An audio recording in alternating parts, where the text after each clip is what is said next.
सुप्रभात, good morning. कैसे हैं आप सब? मैं आशा करता हूं आप सभी स्वस्थ हैं और लॉकडाउन को फॉलो कर रहे हैं।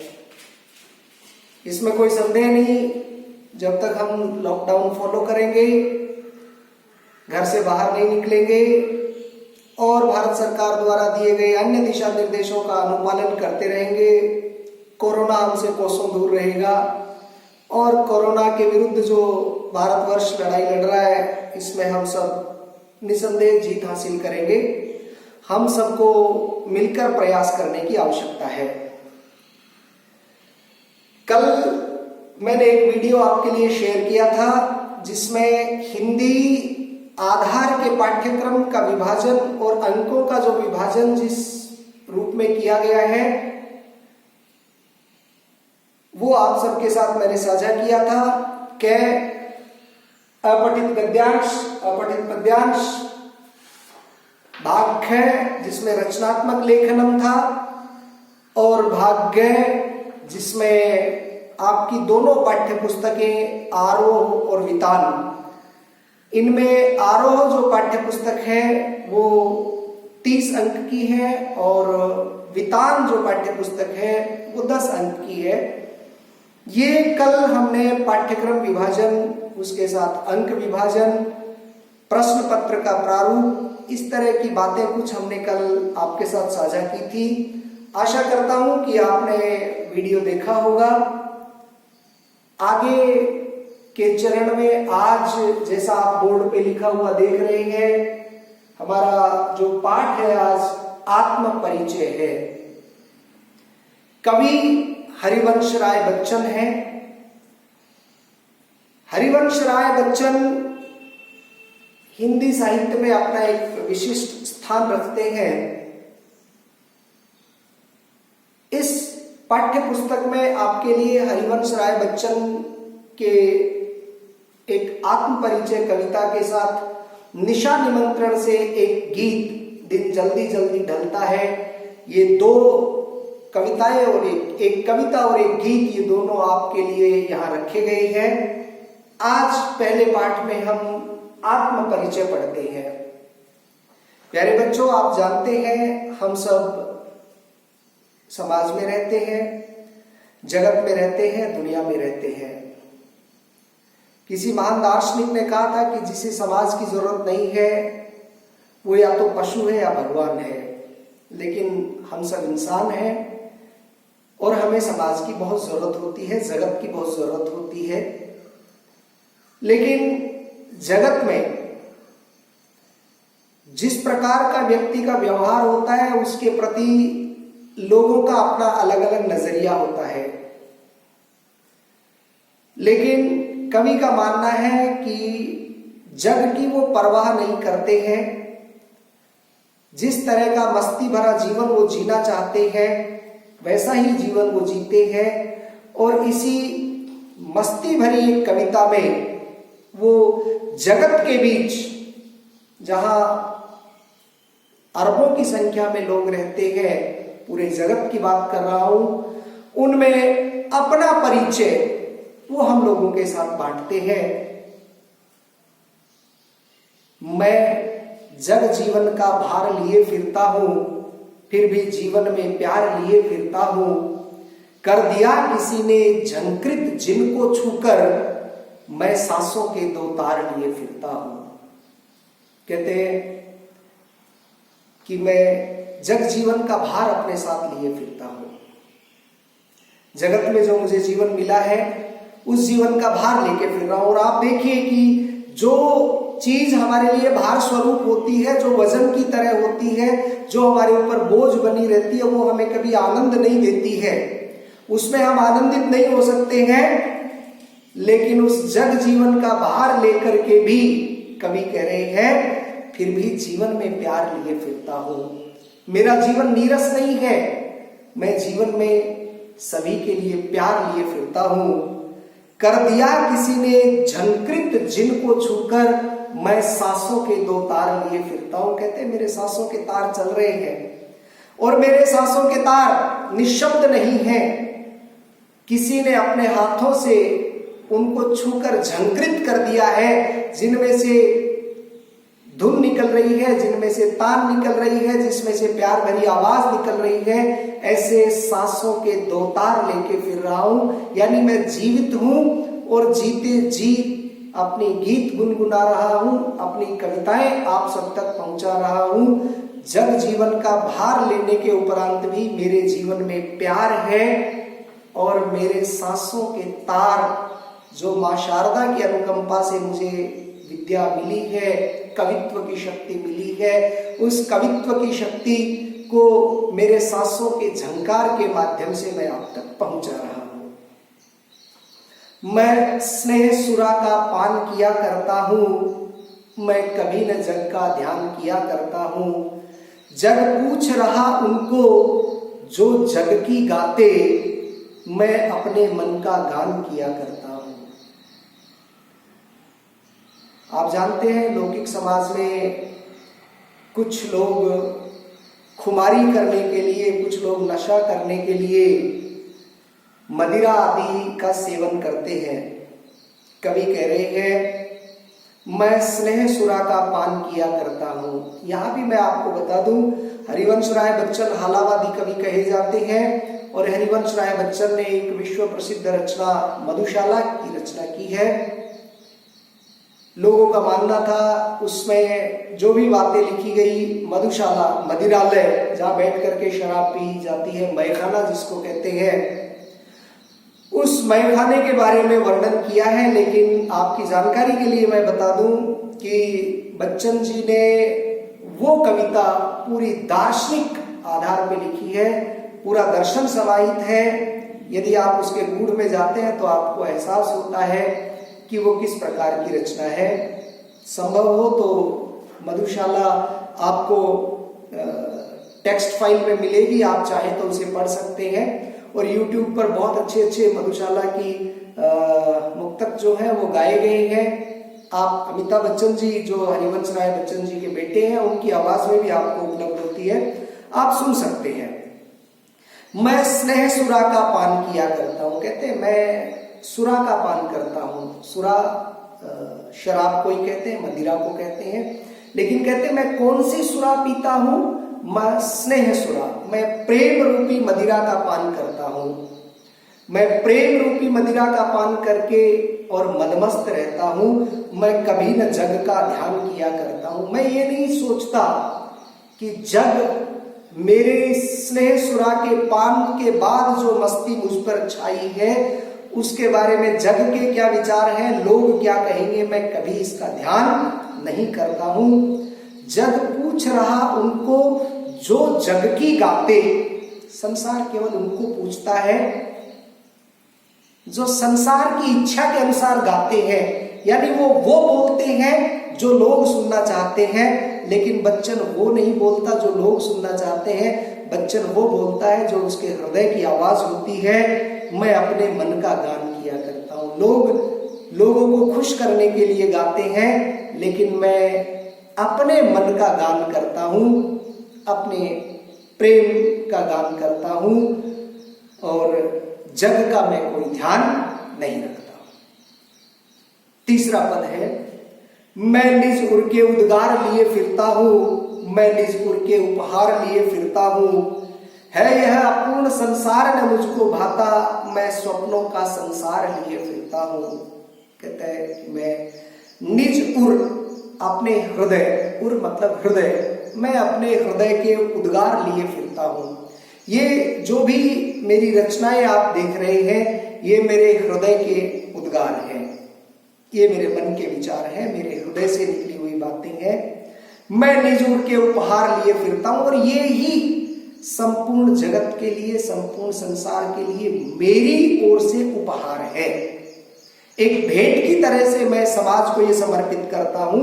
है यह अपूर्ण संसार न मुझको भाता। संसार को अपूर्ण कहा है, संसार पूर्ण नहीं है, क्योंकि इसमें हर वो लक्ष्य की प्राप्ति संभव नहीं है जो मानव जीवन का होता है। इसलिए कहा है कि संसार अपूर्ण है और मुझे भाता नहीं है। अच्छा नहीं लगता है। मैं स्वप्नों का संसार लिए फिरता हूँ। मेरा अपना एक अलग ही सपनों का संसार है, वो सपनों का संसार लिए फिरता हूँ। मैं निजुर के उद्गार लिए फिरता हूँ, निजुर के उपहार लिए फिरता हूँ। अपने हृदय के उद्गार और अपने हृदय के जो उपहार हैं वो मैं लेके फिरता हूँ। ये संसार जो अपूर्ण है मुझे अच्छा नहीं लगता। मेरा तो अपना एक अलग ही सपनों का संसार है, मैं उसी में अपना जीवन जीता हूँ। मैं जला हृदय में अग्नि दाह करता हूँ, सुख दुख दोनों में मग्न रहा करता हूँ। जग भव सागर तरने को नाव बनाए, मैं भव मौजों पर मस्त बहा करता हूँ। कहते हैं मेरे हृदय में मैंने अग्नि जला रखी है। ये प्रेम की अग्नि जली है, ये विचारों की अग्नि है। दाह करता हूँ और उसी प्रेमाग्नि में, उसी विचाराग्नि में, इसी उद्गारों की अग्नि में मैं जलता रहता हूं। सुख दुख दोनों में मग्न रहा करता हूं। और ये बहुत बड़ी एक दर्शन की बात उन्होंने यहाँ पे कही है। लाभा लाभो जया जयो, जिसको जीवन मुक्त कहा जाता है। जीवन मरण, यश अपयश, लाभ हानि, जय और पराजय, इन सभी परिस्थितियों में जो जीवन मुक्त व्यक्ति होता है वो समान भाव के साथ रहता है। और ऐसे ही कुछ भाव यहाँ पर कवि हरिवंश राय बच्चन कह रहे हैं, सुख दुख दोनों में मग्न रहा करता हूं। मैं सुख में और दुख में दोनों में मग्न रहता हूं, मस्त रहता हूं। जग भवसागर तरने को नाव बनाए, संसार को भवसागर कहते हैं कि ये संसार सागर है। इस संसार सागर को पार करने के लिए हमें अनेक प्रकार के साधनों की आवश्यकता होती है। कोई अपने इष्ट देव का स्मरण करता है, कोई यज्ञ हवन करता है, कोई नाना विधियों से पूजा पाठ धर्म कर्मकांड आदि का सहारा लेता है। इन सब साधनों को नाव बना करके लोग भवसागर से तर जाना चाहते हैं। कवि हरिवंश राय बच्चन कहते हैं कि जग संसार इस भवसागर को पार करने के लिए अनेक तरह की नौकाएं बनाता है, अनेक तरह के सहारे लेता है। उनका मानना है कि कैसे भी हम इस भवसागर से पार उतर जाएं। लेकिन मैं इस भवसागर की जो लहरें हैं उन पर मस्ती में आकर के, मौजों में आकर के मस्त बहता रहता हूं। मुझे इस भवसागर को तरने की, इस भवसागर से पार जाने की कोई चिंता नहीं है। जग भवसागर तरने को नाव बनाए, मैं भव मौजों पर मस्त बहा करता हूं। मैं यौवन का उन्माद लिए फिरता हूं, उन्मादों में अवसाद लिए फिरता हूं। जो मुझको बाहर हंसा रुलाती भीतर, मैं हाय किसी की याद लिए फिरता हूं। कहते हैं कि मैं यौवन का उन्माद पागलपन, कि मैं जवानी का, अपने युवा अवस्था का, यौवन का उन्माद मेरे भीतर भरा है। देखिए यौवन के उन्माद के बारे में यहाँ ये कहा है कि असीम उत्साह, ऊर्जस्विता इसका स्रोत है। जवानी कभी रुकती नहीं है। मैं यौवन का उन्माद अपने भीतर लेके फिरता हूं, उन्मादों में अवसाद लिए फिरता हूं। लेकिन फिर एक दूसरी विपरीत बात वो कह देते हैं कि उन्माद में भी मेरे भीतर अवसाद रहता है। मैं यौवन का उन्माद अपने भीतर समाहित रखता हूं, लेकिन उस उन्माद के भीतर भी मैं अवसाद अपने अंदर समाहित रखता हूं। जो मुझको बाहर हंसा रुलाती भीतर, मैं हाय किसी की याद लिए फिरता हूं। मेरे मन में मैंने किसी की यादें छिपा रखी हैं और वो यादें मेरी ये स्थिति बना के रखती है कि मैं बाहर हंसता हूं, लेकिन भीतर ही भीतर मैं उन यादों के कारण रोता भी रहता हूं। इसी स्थिति को जोड़ेंगे तो आप समझेंगे कि यौवन का उन्माद और उन्माद में अवसाद क्या है।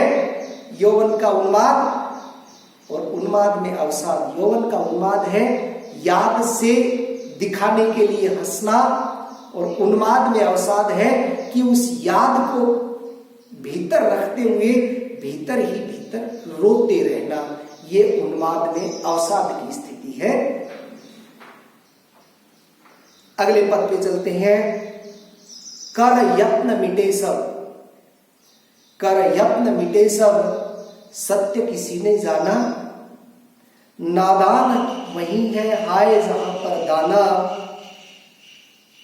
फिर मूढ़ न क्या जग जो इस पर भी सीखे, मैं सीख रहा हूं सीखा ज्ञान भुलाना। कह रहे कि इस धरती पर, इस जगत में बहुत लोगों ने सत्य की खोज के लिए प्रयास किए।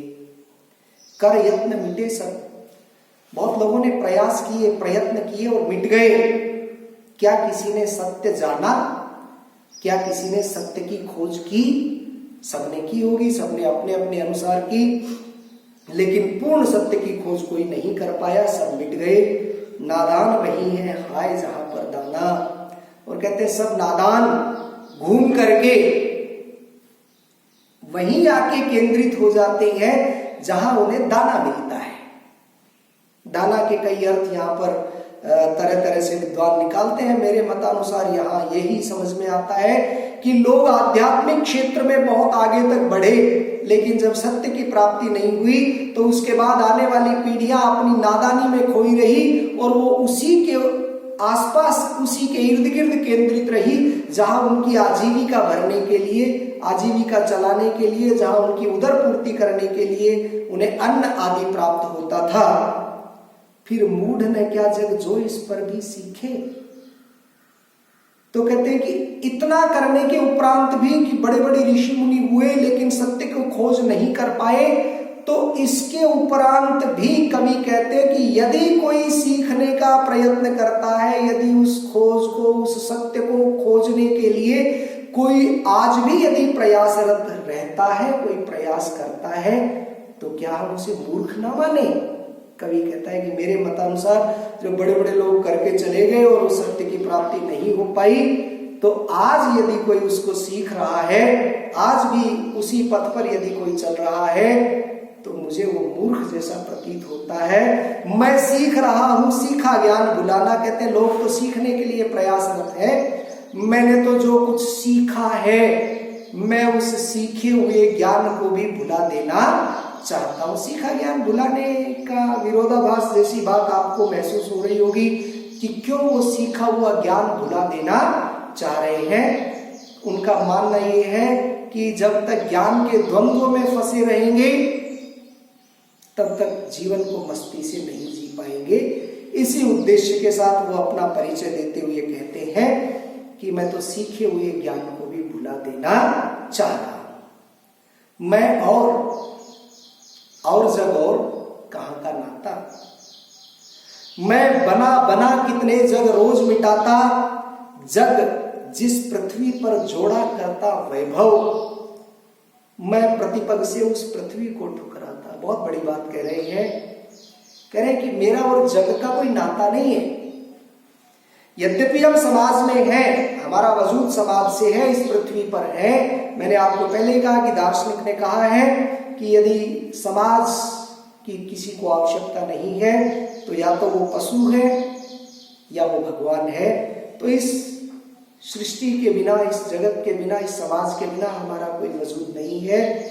लेकिन अपनी दार्शनिक बातों के माध्यम से कवि कहते हैं कि मैं कुछ अलग हूं, मैं दूसरा हूं, और जग अलग है। कहां का नाता, मेरे और जग के बीच किसी तरह का कोई नाता नहीं है, मेरे और संसार के बीच कोई संबंध नहीं है। क्यों बता रहे हैं,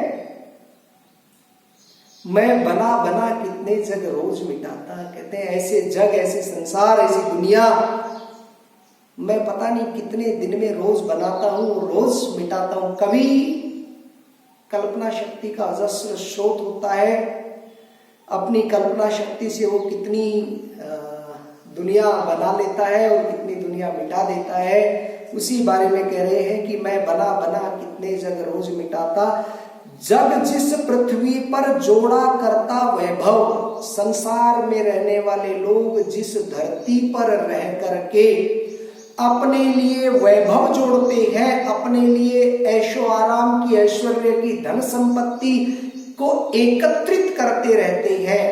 कवि कहना चाह रहे हैं कि संसार में लोग क्या करते हैं, पृथ्वी पर रह करके ऐशो आराम के लिए और अपने वैभव को बढ़ाने के लिए धन संपत्ति एकत्रित करते रहते हैं पृथ्वी पर रहकर, और कह रहे हैं मैं प्रतिपग से उस पृथ्वी को ठुकराता। लोग तो पृथ्वी पर रह करके वैभव जोड़ रहे हैं और मैं अपने हर कदम से इस पृथ्वी को ही ठुकरा देता हूं।